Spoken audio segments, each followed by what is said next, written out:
আসন্ন টি-20 বিশ্বকাপ থেকে বাংলাদেশকে বাদ দেওয়ার প্রতিবাদে আইসিসি কে উচিত জবাব দিতে ভারতের বিপক্ষে গ্রুপ পর্বের ম্যাচ বয়কটের ডাক দিয়েছে পাকিস্তান।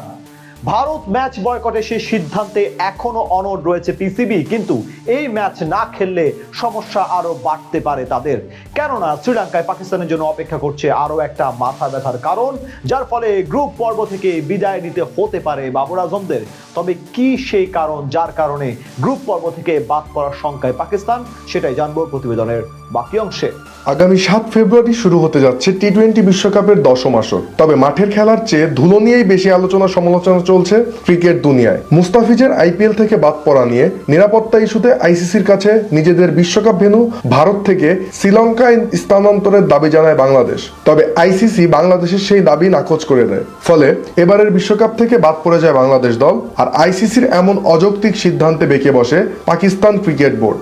বিশ্বকাপ ইস্যুতে বাংলাদেশের এমন সাহসী সিদ্ধান্তের প্রতি অকুণ্ঠ সমর্থন জানিয়ে তাই বিশ্বকাপে নিজেদের ভারতের বিপক্ষে ম্যাচটি বয়কটের সিদ্ধান্ত নেয় পাকিস্তান সরকার। যে সিদ্ধান্তে প্রতিযোগিতা শুরুর আগেই আলোড়ন তৈরি হয় ক্রিকেট অঙ্গনে। কিন্তু ভারতের বিপক্ষে গ্রুপ পর্বের ম্যাচটি না খেললে সমস্যা আরো প্রকট হতে পারে পাকিস্তানের। কেননা শ্রীলঙ্কার মাটিতে পাকিস্তানের জন্য মাথা ব্যথার কারণ হিসেবে আবির্ভূত হয়েছে সেখানকার আবহাওয়া। আবহাওয়া অফিসের বরাদ্দে জানা গেছে বিশ্বকাপে পাকিস্তানের ম্যাচ ডেতে বৃষ্টির পূর্বাভাস রয়েছে। এমনিতেই শ্রীলঙ্কায় এ সময় বৃষ্টির প্রকোপ থাকে। যদি বিশ্বকাপেও সেই চিত্র দেখা যায় তাহলে সমস্যায় পড়তে পারে পাকিস্তান দল। কেননা শ্রীলঙ্কাতেই গ্রুপ পর্বের 4টি ম্যাচ খেলার কথা তাদের। এর মধ্যে ভারতের বিপক্ষে ম্যাচটি তারা খেলবে না বলে ইতিমধ্যেই জানিয়েছেন। আর আইসিসি জানিয়েছে ভারতের বিরুদ্ধে না খেললে কোনো পয়েন্ট তো পাবেই না, বরং নেট রান রেটে মারাত্মক প্রভাব পড়তে পারে পাকিস্তানের। ফলে এক্ষেত্রে অনেকটাই পিছিয়ে যাবে পাকিস্তান। গ্রুপ পর্বে সালমান আলী আঘার দলের বাকি 3টি ম্যাচ যুক্তরাষ্ট্র, নেদারল্যান্ডস ও নামিবিয়ার বিরুদ্ধে।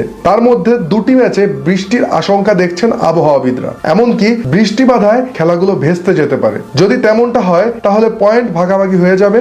এমনিতেই ভারত ম্যাচ না খেলা পাকিস্তান 2 পয়েন্ট পাবে না। পাশাপাশি বাকি 3টি ম্যাচে পয়েন্ট হারালে গ্রুপ পর্ব থেকে এবারও বিদায় নেওয়ার আশঙ্কা দেখা যাচ্ছে। কারণ গ্রুপের বাকি দেশগুলো পাকিস্তান বাদে বাকি সব ম্যাচ ভারতের মাটিতে খেলবে। সেখানে বৃষ্টির আশঙ্কা নেই বললেই চলে। ফলে কলম্বোর আবহাওয়ার পূর্বাভাস চিন্তা বাড়াচ্ছে পাকিস্তান শিবিরে।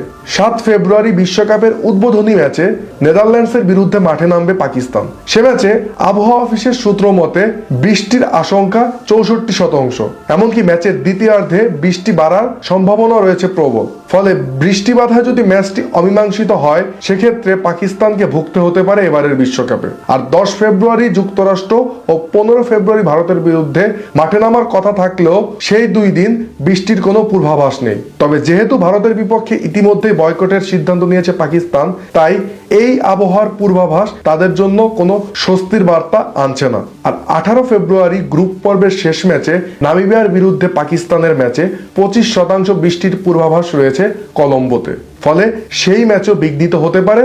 ফলে পয়েন্ট ভাগাভাগি পর্যন্ত হতে পারে পাকিস্তানের। যদি তাই হয়েই যায় তাহলে নক আউটে যাওয়া অনেকটাই নেট রান রেটের উপর নির্ভর করবে পাকিস্তানের জন্য।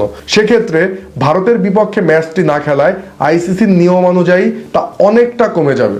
ফলে পয়েন্ট সমান হওয়া সত্ত্বেও নেট রান রেটে বাকিদের থেকে পিছিয়ে গ্রুপ পর্ব থেকে এবারও বাদ পড়তে পারে পাকিস্তান। আর তাই আসন্ন বিশ্বকাপে ভারতের বিপক্ষে ম্যাচ বয়কটের প্রসঙ্গ ছাপিয়ে শ্রীলঙ্কার আবহাওয়াই এখন পাকিস্তানের সবচেয়ে বড় মাথা ব্যথার কারণ।